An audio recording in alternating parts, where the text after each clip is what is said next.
Can this be the reason for the Rock breakup? That anybody has gotten into any kind of shit around Jay, he's like, all right, they gotta go. They know it, the world knows it. He's gonna cut you off. You too vocal, you whatever you're doing that's not making sense and it's not moving this brand forward and you're moving this brand backwards. Even Dame Dash. Listen, I used to be neighbors with Dame Dash. Respect for him. I think he's a brilliant businessman. But I also see a lot of him just how he got in his own way. You know what I mean? You had the biggest artist in the world. The fucking ship was sailing. All you had to do was just go lay in the back. You don't gotta drive it anymore.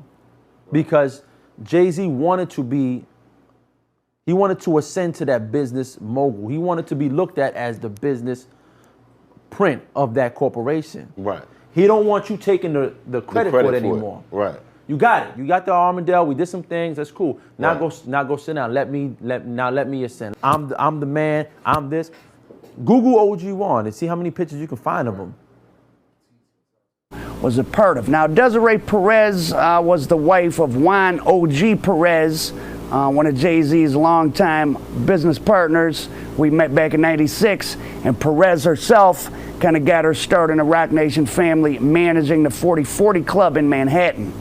So if he met Jay-Z in '96, almost certain his wife was still working with the feds in '96, and it'd be hard to not know your wife was working undercover or working as an informant for the federal government in a major drug case. And this was at the time when Jay-Z claims he was still at the tail end of his own, drug dealing career. He implies in some of his songs he was some type of kingpin. So all this stuff doesn't really make a lot of sense. I mean, unless you look at it from the perspective of a bunch of people who were informants working together, or Jay-Z was just a facade all along and they didn't have any radar of who was an informant, or it wasn't relevant to him who was an informant because he wasn't really selling drugs, which is good. I don't promote people selling drugs, but part of Jay-Z's whole glitz and glamour, especially in the beginning, was that he had been a real street guy, and I don't see how that's possible when someone that you started working with's wife is a current informant in a major case. She's not just somebody, buying an ounce to get out of some trouble and no one knows about it. I'm sure her husband would have known what was going on. So Desiree Perez was granted a full pardon for her crimes way back 25 years ago of her involvement in a conspiracy to distribute narcotics. That's directly from the White House.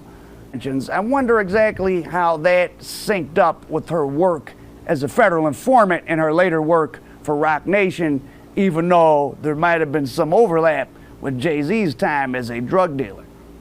Here's another quote from Desiree Perez herself. Because we're Roc Nation, we know that we have global reach. We have social reach, we have voices. It's a combination of power with all our athletes and artists, and it's respected. Well, they do have power, that's for sure.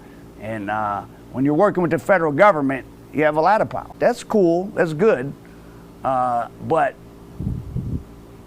keeping a kid from being harassed by mall security because he had a hoodie on is small potatoes compared to doing a bunch of informant work in a case and getting a bunch of people a whole bunch of time. More and more, it seems like to me, he was just a New York version of Officer Ricky Ross.